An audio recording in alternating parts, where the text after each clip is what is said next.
അവൾക്ക് വേറെ ആരെയും ഇപ്പോൾ അവിടെ കാണാൻ കഴിയുന്നില്ല.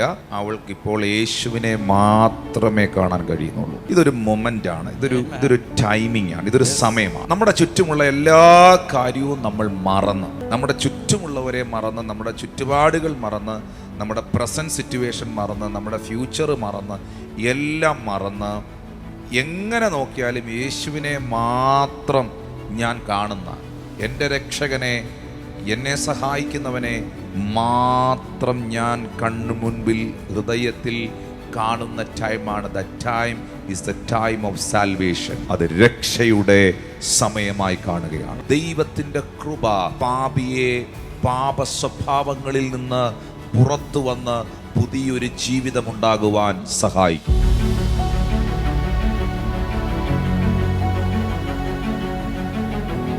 വിശുദ്ധ യോഹന്നാന്റെ സുവിശേഷം 8-ാം അധ്യായത്തിന്റെ 1, 2, 3 വാക്യങ്ങൾ നിങ്ങൾ ശ്രദ്ധിക്കേണ്ടത് ആവശ്യമാണ്. യേശുവോ ഒലിവ് മലയിലേക്ക് പോയി.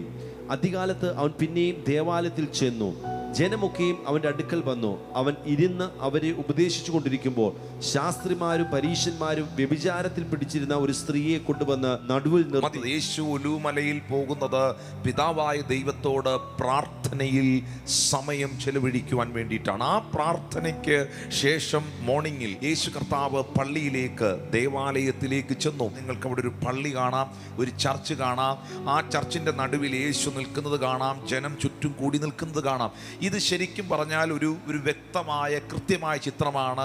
ഇപ്പോഴും ഇങ്ങനെ തന്നെയാണ്. 2 3 പേർ എൻ്റെ നാമത്തിൽ എവിടെ കൂടിയാലും അതിൻ്റെ മധ്യയിൽ ഞാനുണ്ട്. ജനത്തിൻ്റെ നടുവിൽ, സഭയുടെ നടുവിൽ, അതിൻ്റെ മധ്യയിൽ ഞാനുണ്ട് എന്നാണ് യേശു കർത്താവ് നമുക്ക് വാഗ്ദത്തം നൽകിയിരിക്കുന്നത്. 3-ാം വാക്യത്തിൽ രേഖപ്പെടുത്തിയിട്ടുണ്ട്, ശാസ്ത്രിമാരും പരീശന്മാരും വ്യഭിചാരത്തിൽ പിടിച്ചിരുന്ന ഒരു സ്ത്രീയെ കൊണ്ടുവന്ന് നടുവിൽ നിർത്തി. അപ്പം നമുക്ക് മനസ്സിലാക്കാൻ കഴിയുന്നുണ്ട്, അവളെ കൊണ്ട് നടുക്ക് നിർത്തണമെങ്കിൽ യേശു കർത്താവ് ഏതെങ്കിലും കോർണറിലല്ല ഇരിക്കുന്നത്. യേശു കർത്താവും ആലയത്തിന്റെ നടുവിലുണ്ട്. അവനോട് പറയുകയാണ്, ഗുരു, ഈ സ്ത്രീയെ വ്യഭിചാര കർമ്മത്തിൽ തന്നെയാണ് പിടിച്ചിരിക്കുന്നത്. 5-ാം വാക്യം, ഇങ്ങനെയുള്ളവരെ കല്ലെറിയണമെന്ന് മോശ ന്യായപ്രമാണത്തിൽ ഞങ്ങളോട് കൽപ്പിച്ചിരിക്കുന്നു. ന്യായപ്രമാണം എന്ന് പറയുന്നത് പ്രവൃത്തികളാണ്. അതിൽ ഇവൾ ആ 7-ാം കൽപ്പന ലംഘിച്ചു എന്ന് പറഞ്ഞുകൊണ്ടാണ് ഇവളെ പിടിച്ചുകൊണ്ട് ഈ പള്ളിയുടെ നടുക്ക് ഈ പരീശന്മാർ കൊണ്ട് നിർത്തിയിരിക്കുന്നത്. എന്നിട്ടൊരു ചോദ്യം യേശുവിനോട് ചോദിക്കുകയാണ്, ഇവളെ കുറിച്ച് നീ എന്ത് പറയും? ഒരു മനുഷ്യനോട് മറ്റൊരാളൊരു ചോദ്യം ചോദിക്കുന്നത് ഒന്നെങ്കിൽ പഠിക്കാൻ, അല്ലെങ്കിൽ ആ വിഷയത്തെക്കുറിച്ച് മനസ്സിലാക്കാൻ. പക്ഷെ ഇവർ പഠിക്കാനോ മനസ്സിലാക്കാനോ ഒന്നുമല്ല ഈ ചോദ്യം ചോദിച്ചത്.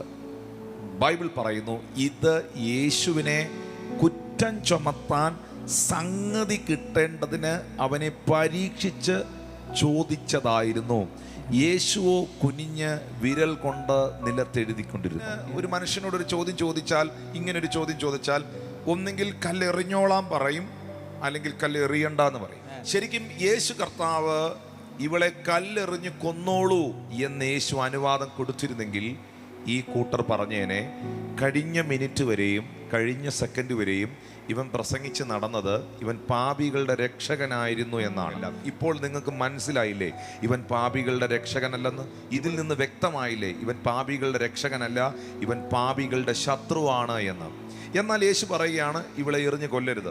നോ എന്നാണ് യേശു കർത്താവ് പറഞ്ഞതെങ്കിൽ ഇവരുടനെ പറയും, കണ്ടോ, മോശയും ന്യായപ്രമാണവും പറഞ്ഞിരിക്കുന്നത് അഡൾട്ടറി ചെയ്തവരെ കല്ലെടുത്തെറിഞ്ഞ് കൊല്ലണമെന്നാണ്. ഇവൻ പറയുന്നു ഇവളെ കല്ലെറിയരുത് എന്ന്. ഇവൻ ദുരുപദേശകനാണ്. പക്ഷേ പിശാചേ, ശത്രുവേ, ദുഷ്ടനെ, നീ എത്ര പ്ലാൻ ചെയ്താലും, നീ എത്ര ഐഡിയകൾ മെനഞ്ഞാലും നിനക്ക് മേളിലാണ് ദൈവം. നിന്റെ ചിന്തകൾക്ക് മുകളിലാണ് ദൈവം. ഈ ലോകത്തിലെ എല്ലാ ശക്തികൾക്കും മുകളിലാണ് ദൈവത്തിന്റെ ശക്തി. ഈ ലോകത്തിലെ എല്ലാറ്റിനും മുകളിൽ ജീവിക്കുന്ന, എല്ലാ മനുഷ്യരെക്കാളും ബുദ്ധിമാനായ, എല്ലാ ടെക്നോളജികൾക്കും മുകളിലാണ് ദൈവം. ഇവരുടെ കഴിഞ്ഞ കുറെ മാസങ്ങളായിട്ടുള്ള ഈ പ്ലാനിങ്ങിനകത്ത് ഇവരൊരിക്കലും പ്രതീക്ഷിക്കാത്ത ഒരു ഉത്തരമാണ് യേശു കർത്താവ് അവരോട് പറഞ്ഞത്. നിങ്ങളിൽ പാപമില്ലാത്തവൻ അവളെ ഒന്നാമത് കല്ലെറിയട്ടെ. ഇതിനകത്ത് ആദ്യത്തെ കല്ല് ആര് താഴെ ഇടും? കാരണം ആദ്യത്തെ കല്ല് താഴെ ഇടുന്നവനാണ് ഏറ്റവും വലിയ ഭാവി, ആദ്യം പോകുന്നവനാണ് ഏറ്റവും വലിയ കുഴപ്പക്കാരൻ. അപ്പോൾ അതൊരു ഇൻസൾട്ടാണ്. ഞാൻ മനസ്സിലാക്കിയ ഒരു കാര്യം, ശത്രുക്കൾക്ക് പോലും ഒരു മാനസിക ബുദ്ധിമുട്ടുണ്ടാക്കാത്തവനാണ് യേശു. മനസാക്ഷിയുടെ ആക്ഷേപം ഹേതുവായി മൂത്തവരും ഇളയവരും ഓരോരുത്തരായി വിട്ടുപോയി. യേശു മാത്രവും നടുവിൽ നിൽക്കുന്ന സ്ത്രീയും ശേഷിച്ചു. അവൾക്ക് വേറെ ആരെയും ഇപ്പോൾ അവിടെ കാണാൻ കഴിയുന്നില്ല. അവൾക്കിപ്പോൾ യേശുവിനെ മാത്രമേ കാണാൻ കഴിയുന്നുള്ളൂ. ഇതൊരു മൊമെൻ്റാണ്, ഇതൊരു ടൈമിംഗ് ആണ്, ഇതൊരു സമയമാണ്. നമ്മുടെ ചുറ്റുമുള്ള എല്ലാ കാര്യവും നമ്മൾ മറന്ന്, നമ്മുടെ ചുറ്റുമുള്ളവരെ മറന്ന്, നമ്മുടെ ചുറ്റുപാടുകൾ മറന്ന്, നമ്മുടെ പ്രസൻറ്റ് സിറ്റുവേഷൻ മറന്ന്, നമ്മുടെ ഫ്യൂച്ചർ മറന്ന്, എല്ലാം മറന്ന് എങ്ങനെ നോക്കിയാലും യേശുവിനെ മാത്രം ഞാൻ കാണുന്ന, എൻ്റെ രക്ഷകനെ, എന്നെ സഹായിക്കുന്നവനെ, എന്നെ വിടുവിക്കുന്നവനെ, എൻ്റെ പാപത്തെ വിമോചിപ്പിക്കുന്നവനെ മാത്രം ഞാൻ കണ്ണു മുൻപിൽ ഹൃദയത്തിൽ കാണുന്ന ടൈമാണ്. The time is the time of salvation. ആ സമയമാണ് രക്ഷയുടെ സമയം കൊടുത്തത്. യേശു മാത്രവും നടുവിൽ നിൽക്കുന്ന സ്ത്രീയും ശേഷിച്ചു എന്നവിടെ എഴുതിയിരിക്കുമ്പോൾ ഞാൻ ആ അവസ്ഥയെ, ആ സാഹചര്യത്തെ, that's A time of salvation, അത് രക്ഷയുടെ സമയമായി കാണുകയാണ്. ദൈവത്തിൻ്റെ കൃപ പാപിയെ പാപ സ്വഭാവങ്ങളിൽ നിന്ന് പുറത്തു വന്ന് പുതിയൊരു ജീവിതമുണ്ടാകുവാൻ സഹായിക്കുന്നു.